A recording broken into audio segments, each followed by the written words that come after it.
Yay! Awesome. Hey, everybody. Welcome back. This is Natalie Cutler-Welsh, Go-To Girl, and I'm excited to welcome you to Season 2 of the Impact Entrepreneur Series. Yay!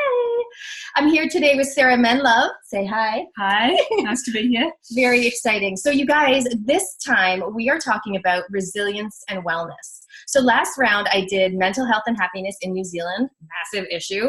And this time we're doing resilience and wellness for Season 2. And today the topic that Sarah and I are going to discuss, hey Charmaine, thanks for joining us on the live. Today we're going to discuss the topic of redefining your identity. Have a little think about that. Have a think about your own identity. Like, what is that? How do you define yourself? Okay, before we dive into the topic, Sarah, I would love to introduce you and then get you to kind of elaborate, because I know you've done so many amazing things. You're just back from 9 months? 9 months. Of incredible travel around the world. Now, Sarah is an NZ age group rep triathlete.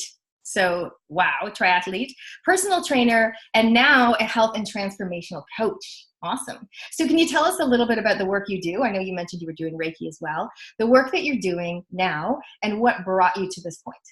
Yeah, so I'm going to keep this as short as possible. Me and Nat talked about the long journey, but yeah, so I was a triathlete, represented New Zealand at age group level, which was amazing. But through that time was very focused on my physical body, my appearance, my identity, which is what we're going to talk about today, was very wrapped up in the physical world and in my sport and also in my performance as an athlete. And it came to a point where I hadn't had a functioning period for about 4 years, and I actually got a stress fracture, which is something in the sporting world known as the female athlete triad, if any of you are familiar with that. Which is where, your body starts to break down essentially from overtraining and underfueling. So at that point I realized that, I was not as healthy as I thought I was, and the wellness, which is another part of what we're talking about here, wasn't exactly wellness anymore. So my identity at that point, had to shift as I moved away from sport through my injury and recovery. It's interesting, because I bet a lot of people watching, they've probably been through something in their life where that either like an injury or something has suddenly made them have a bit of a wake-up call. Is that what it was to you? Was it like a total wake-up call? Yeah, it was like a forced wake-up call, I think. Like it wasn't something I wanted to happen, and I really resisted it for a long time. For a lot of people, it'll happen and then they'll be like, boom, wake up to what you're doing. For me, it was like resisting. I don't want to hear it. I don't want to stop. I don't want to stop training. Because you loved what you were doing. And it was my identity as well, right? And it was like who I was, and I felt like I was losing myself in that process. Not only was my body changing and I was struggling with my relationship with my body and food, but I was really struggling with my identity and who I was as a person. And that's what led me into transformational coaching and helping women heal their relationship with their body, with food, with their body image and their own identity.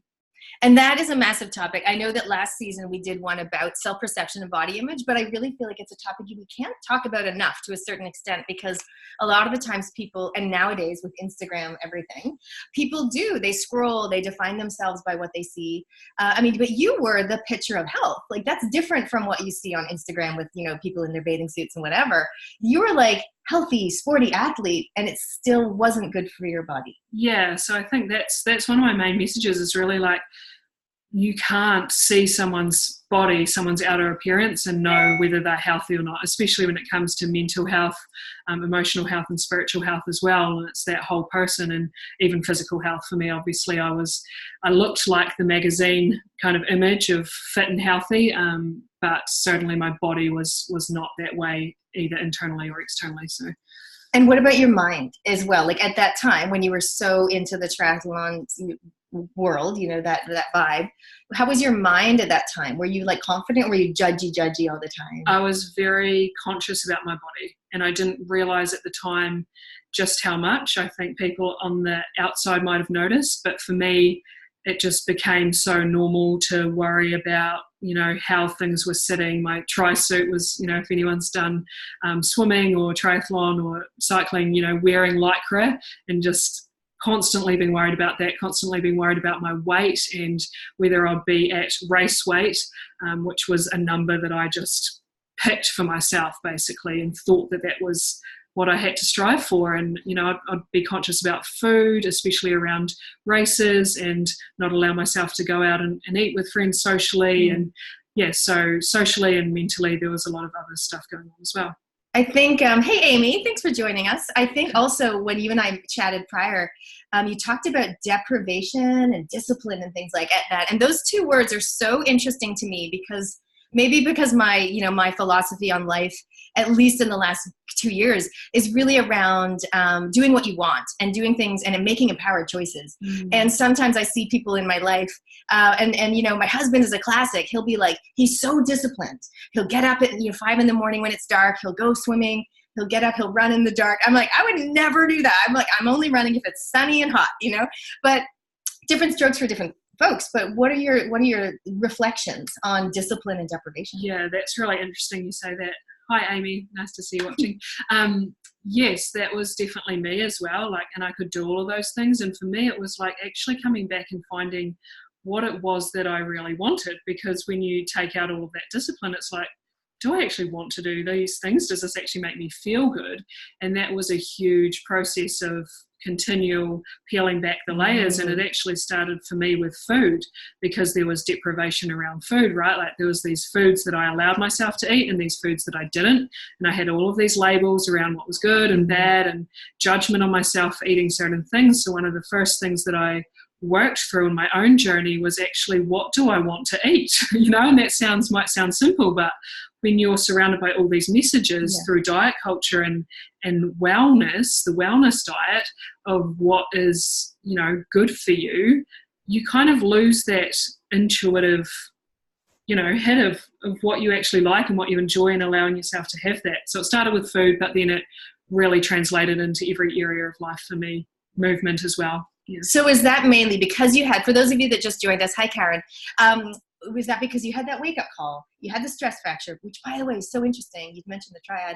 I was a runner back in university, and I was like, I had a stress fracture as well. I'm like, oh, what's the rest of the triad?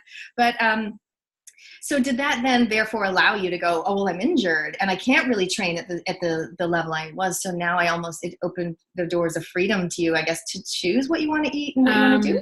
Yeah, it wasn't something that I really wanted to do. Yeah. Because like many people, I had this fear of gaining weight, and that's really something that I help women work through now, is this idea that there's something wrong with having body fat, especially as an athlete. But for me, I didn't have a period, so it was not so much related to the stress fracture, but it was that I was working on healing my hormones and actually getting my period back. So I had to eat more and I had to gain weight. And that's something that, I also talk about with my clients, and really just allowing myself to explore then what food was available and break those rules and break those restrictions that had just become my norm for so long. Hey, you guys, we'd love to hear thoughts. If this is resonating with you, just comments below. We'll come back to them later. So let's look at identity in general, right? Like, how do you define yourself? It's so fascinating.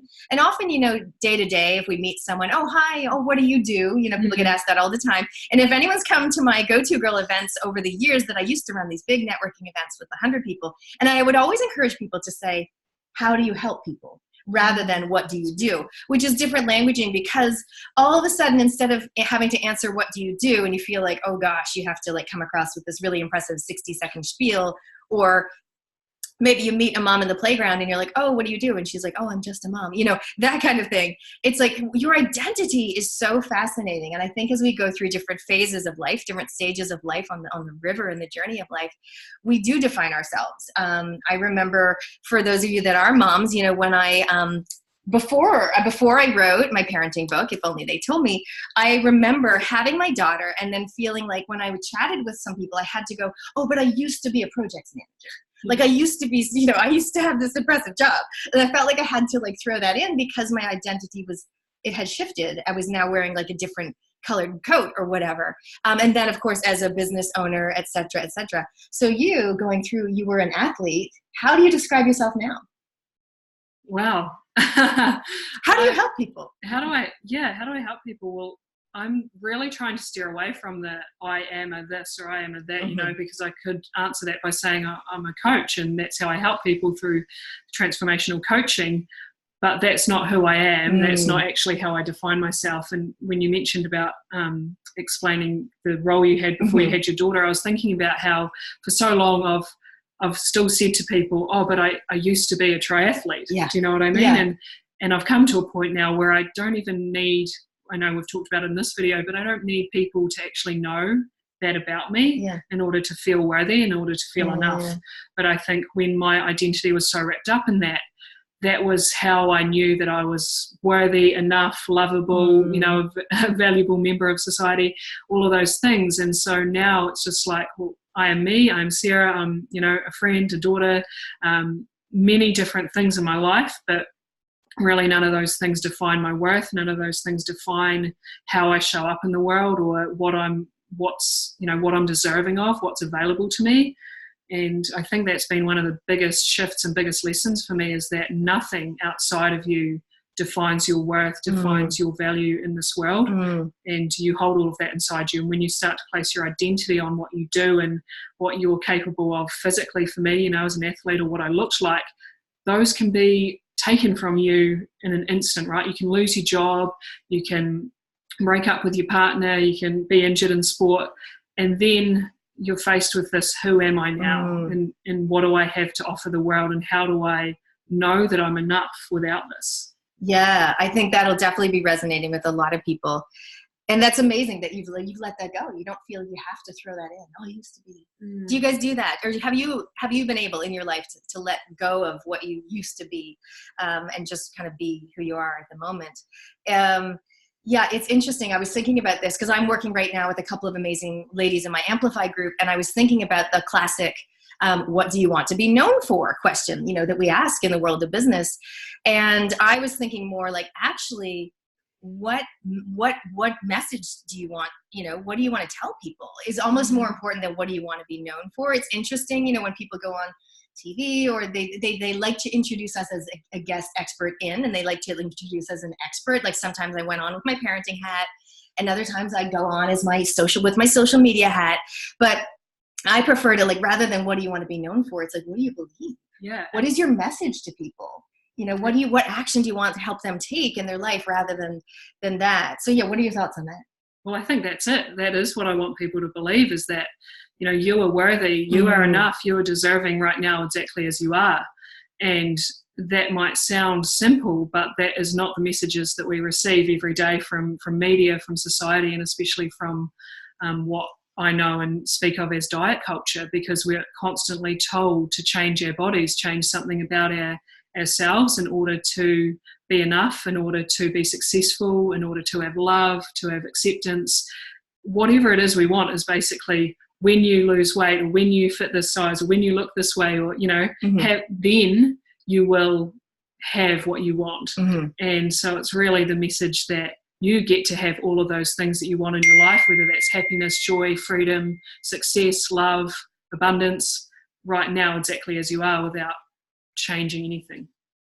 Yeah, exactly. And coming back to the topic of, you know, resilience and wellness, this is crucial, because if people are thinking when and then, like when I do this, then I'll, you know, when I make this much money, then we'll go on that holiday, or when, whatever. You can do that with anything. When I lose this weight, then I'll whatever.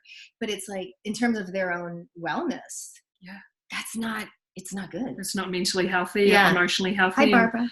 You're not allowing yourself to have the pleasure and the joy and the freedom right now, you know. And it's like, how long do you have to wait to experience everything that's available to you in this amazing world? And I guess I experienced that through travel, which we touched on a little bit. I want to dive into that more, because it's like, what are you guys doing? And Sarah, what have you done lately in your life to embody that, you know, to really be like, actually, I'm just going to be who I am, and I'm going to do what I want, and I'm going to enjoy it, rather than thinking in a year's time when I've got this qualification, or when I've had that experience. Yeah. So you've been traveling the world. Yeah. I've actually, to be very real and honest, which I like to think that I am in all of my social media and presentations, is that this is something that I think is a pattern of mine, and has been for a long time, this waiting to do something. And actually, when I went traveling, the mindset was like, when my business is a little bit more successful and I have some more, you know, consistent income, then I'll go traveling. And then I booked for 3 months, right? And I was like, well, 3 months, that's okay. That'll give me, a bit of fun, and I can still coach my clients, and then I can come home and continue. And while I was away, I ended up in Guatemala, and I just wasn't ready. I just wasn't ready to come home. And I would have been coming back because I thought I should, or I thought I had to. And those are a couple of words that I'm really learning to let go of from my vocabulary. There's no shoulds, There's no have tos. No needs, no justs. No justs. But doing what I wanted, which was to continue to travel and allow myself to do that. So I cancelled my flight. Long story short, ended up being away for 9 months. Continued to coach clients as I was traveling and work on my business as I was traveling. Another thing was this idea that to have a coach or a mentor, I needed to be at a certain place in my business, or I needed to be stable or steady. So throughout the time of traveling, I also invested in my own growth, which was quite a step, because I didn't have this consistent income. I didn't feel like my business was where I wanted it to be, in order to invest in myself in that way. And that was something that I wanted, and I knew that it was going to help me in my own life and also with my clients and my business, and doing that. So those are 2 really big things that I've done lately. That is awesome. Thank you, first of all, for being so transparent. And I love the fact that you were like, you went for 3 and then you're like, you know what, I'm not ready to come home. One of the things I've seen so I'm 45, in my 15 plus years, of working with people, personal development, moms, whatever, entrepreneurs, is so many people are living in the should zone. And you mentioned it yourself. You were like, I felt like I should come home, or people expected. But what I love is that you were able in that space to shift gears, or to trust yourself enough, or to tap into what you actually wanted, and to get into what I like to call the up your brave zone, right? You upped your brave, and then you were like, bugger it, I'm going to stay. I want to stay here. And then again, investing in yourself with a coach. You're like, oh, I really don't have the money. It's not consistent, but I'm going to up my brave. And sometimes I find, you guys, if you're business people, and not everybody is, or even if you're not a business person, investing in yourself, like personal development, which we'll move into next, is so, so crucial. And I mean, I've hired various coaches over the years. Right now, I've got a great coach helping me with my keynote, because I like to help other people. But now I'm like, actually, I want to work on my message and my keynotes and things. So I think investing in yourself, it's like a whatever, mark in the sand. You're taking a stand for yourself. It is scary, but that is what upping your brave is about, is like, actually going, this is an empowered choice. This is something I want, and I'll figure out how to make it work, because you kind of do. Yeah. You kind of do when you put yourself on the line. And I think, like, coming from where I came from this very structured training, like routine, do things when you're meant to do them, I'd lost that ability to listen, not only to my body, because I had an injury and I wasn't allowing myself to fuel properly. So lost the ability to listen to my body, but also the ability to listen to myself and my truth and my intuition and what I wanted, and really go after those things from an empowered place, rather than the shoulds, or the someone else is telling you to, and to come back inside to me and my truth and say yes. In so many areas of life, when you say yes to yourself and investing in a coach, it's, saying yes to your business, it might be, or your health, or whatever it is that you're working on. You get to make that empowered choice, and that's what I love about saying yes to travel and saying yes to personal development. They're both personal development, but they're just allowing you to become more of who you really are, and share that with the world, which is a great gift. Yeah. And now you're not doing triathlon things. You're doing, is it more gentle stuff like yoga? Yeah, I've really got into yoga, meditation, throughout losing my period is something called hypothalamic amenorrhea. If anyone wants the technical term, happy to discuss more on that with you individually. Through that process, you are forced to basically step away from high intensity exercise, and most exercise that's, physical in that way. So yoga was a huge part of my journey, and meditation, and that's been something that through my travels I continued with, and really keeps me grounded, keeps me in my own, energy, breath, the power of that, and just feeling super connected. So, I love being in nature. So whether it's a bushwalk, or being on the beach, or something like that, that's outside in the rain today. Maybe not, but yeah, sometimes in the rain. I do love being outside, and so movement for me is no longer about training and punishment and force. It's really about moving my body, listening to my body, and honoring my body, you know, being like, this is a celebration of this body that we get to move, that we get to express ourselves through, and it be really from this empowered place. Like, what do I feel like today? Oh, I don't actually feel like doing anything, and that's okay. You know, or I feel like gentle stretching, or I feel like going for a long walk, or sometimes it is a run, you know, and all of that comes from that. It's empowered. It's because it makes me feel good, not because I'm forcing my body or I'm trying to change something about my body. I love it. You are totally speaking my language. You guys, language is so crucial. And I love that you mentioned, you know, ditching the word should and just and need. Those are killer words. And if you just do one thing from this episode, it's like, just think about being free, letting your identity be fluid, and don't be stuck to who you used to be or what you used to do. And also try as much as you can to ditch should and really move towards doing what you want in those moments. Definitely. I know. So during this series, I like to also ask my lovely guests if is there a certain kind of cause or charity or app that maybe helps with your meditation that you want to do a little shout out to, because I like to give these guys some good tools or some things to learn about. Awesome. Yeah, so I didn't have a charity that initially came to mind, even though I know there's amazing charities out there. App, when it comes to meditation, I use a wonderful app called Insight Timer. It's got lots of variety on there, different lengths as well. And then, like we talked about, you know, investing in your own personal growth, whether that be travel or hiring a coach or a therapist or a mentor, and just allowing yourself to break out of whatever it is that you're doing that might feel a bit monotonous and go after what it is that you want. And travel is a great way to do that as well. Yay, shout out to travel. Yeah. That's so cool. So where can people find you if they want to follow you online? Yeah, look you up? Social media is the best place to find me. So Instagram, sarahmenlove.health.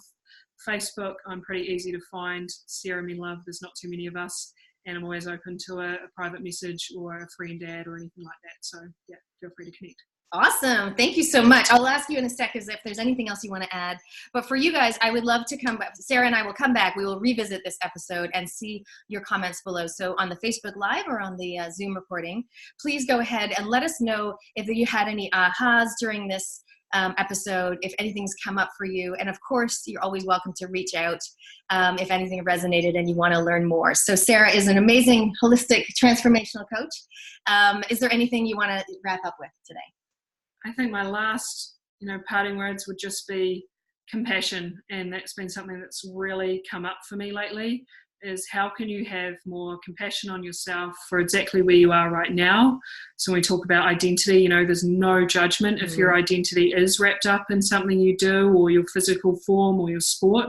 It is very normal, very natural, and we give everything that we give in terms of tips and tricks and insights just as a way to help you raise your awareness and shift if you want to shift. And if you don't, you don't have to. It's all from this place of compassion and self-love, and really coming back to that. I love that. And I'll just tag team on that too. I often say to people, it's not so much who do you want to be or what do you want to do, but more about how you want to feel. And I think if you make choices around how you want to feel, then the rest of it just kind of falls into place. Totally. Love it. Awesome. Yeah. Thanks for joining us, guys. We'll see you on the next one. Thanks so much, Nat. Bye.